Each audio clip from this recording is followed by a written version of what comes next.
So this Wednesday, as I was preparing for today, I was taking a look at a couple of different things to talk about. And I began getting a scratchy, sore throat. And so the first thing that set in was the rage. No, not now, not yet. This can't happen now. So there's this pushing against of all weekends, not this weekend. And then of course after that came the battle language. I'm going to beat this thing. I'm going to kick this thing. I'm going to nip it in the bud. All of this resistance to what was pretty much inevitable.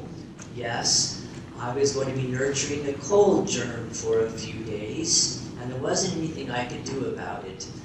So when I sat on the cushion and I watched this battle going on, and I realized how much suffering I was adding to the physical part of the being uncomfortable, that's when I decided, you know what, I think I know exactly what we're going to talk about Sunday, and that is illness, sickness. And of course, Liz's sharing was so poignant. So many of us have come to a practice because of illness or sickness. Even Siddhartha Gautama himself basically became the Buddha because of witnessing old age, sickness, and death in the world moved him to this point of seeking truth.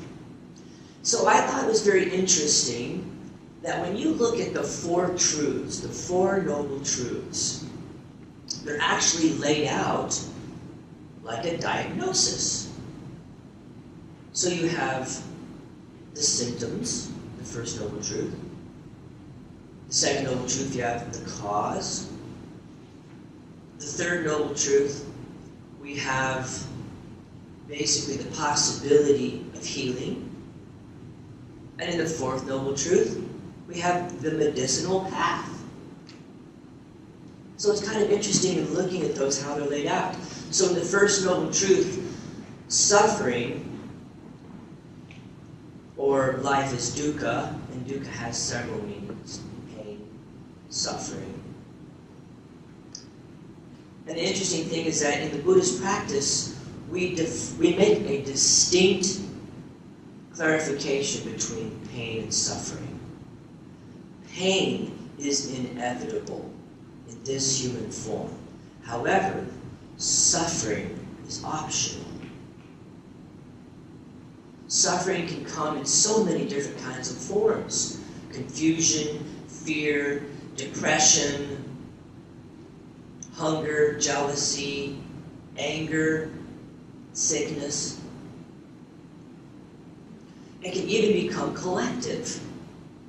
So we experience our individual suffering, but when enough people in a certain area or in a certain country even have enough collective suffering, then we see things develop like war, famine.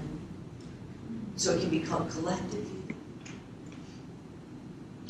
But I think it's important to make that distinction between pain and suffering. Pain is a part of this life.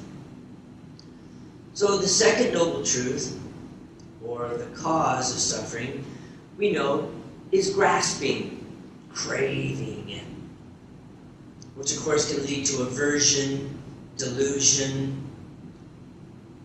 I believe it's Jack Kornfield that said the disease of the mind is the mind always wanting things to be different than the way they are. I think that's very powerful. The mind always wanting things to be different than the way they are. That is the definition of suffering. There's your cause right there. The third noble truth, unlike pain, suffering is not inevitable. Freedom from suffering is possible. by letting go of our reactions to the pain of this life. Our reactions to the pain of this life.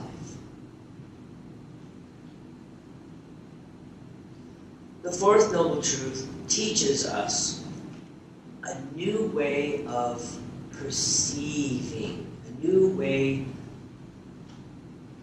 of looking at things. The path of non-resistance. So all my battle language about the cold and all of my, no, not now, it can't be this weekend, all of this resistance, all of this battling going on, instead of stopping, taking a deep breath and realizing exactly what's going on, that I have a new visitor in this form, a cold germ. Embracing this cold germ. Finding peace right here, right now, and experiencing what it's like to have a cold germ in this case. From this place of radical acceptance, from this place of embracing the moment and embracing exactly what it is, we begin to see with wisdom. And suddenly what appears is not all of the fighting and the struggling and the strife and the denial, the aversion and the delusion, but what appears is the wisdom to begin seeing, as Liz put it, the gifts of this precious moment. And there are some amazing gifts that sickness and illness can actually provide for us. For example, the heart opening as you begin to experience the compassion and the care that others direct towards you during your sickness. For some folks, this letting other people take care of them can be really strange and different, and it is also fertile ground for awakening. This compassion and care that people can heap onto us as we are sick and ill can be an absolute heart opening. It can be transformational. Illness and sickness can cut through the petty disagreements that can develop within a family. And suddenly families who have been feuding and fighting for months or even years can come together around a single sickness or illness and realize that, wow, all those things that we were tussling over mean absolutely nothing. They seem incredibly small next to sickness and illness. And of course, sickness and illness can also, as Liz said, teach us to slow down. It can bring us down to just this moment. The Buddha talked about there were many different causes of sickness, not all karmic. I know a lot of folks, especially in Buddhism, think that, oh, this is your karma coming back to bite you, to teach you something. But the Buddha never said that. He said that karmic causes were only one of several different, actually about 7 or 8 causes of sickness. Things like imbalance in the weather, imbalance in nutrition were causes of sickness. In my case, I think my cold definitely is maybe a little bit karmic, because as things have been ramping up here with taking over and getting a new position with Temple Buddhist Center, I've been working very, very hard, long hours, and I'm actually transitioning from one lifestyle with all of its responsibilities into a new lifestyle with all of its responsibilities. And so this transition between the two, I haven't quite figured out yet. So I'm trying to do them both. And I think probably wore myself down a little bit. And so therefore I get an opportunity to slow down, relax, nurture the body, nurture this form a little bit. And it's amazing how sickness can intensify and enrich our practices. Really, because in being sick and having some little thing going on constantly, like a headache or a sniffle or a scratchy throat, is a very present moment experience to have these things.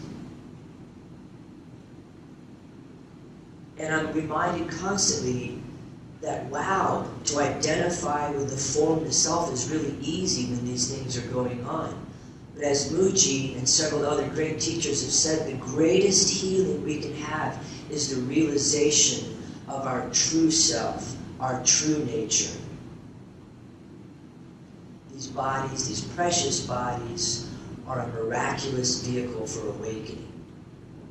And so during sickness, we get an opportunity to take care of them. Come back and remember, oh yeah, this little, as Gary Zukov puts it, our biosuits. Our little biosuits are carrying us through this realm, and sometimes we need to take care of them.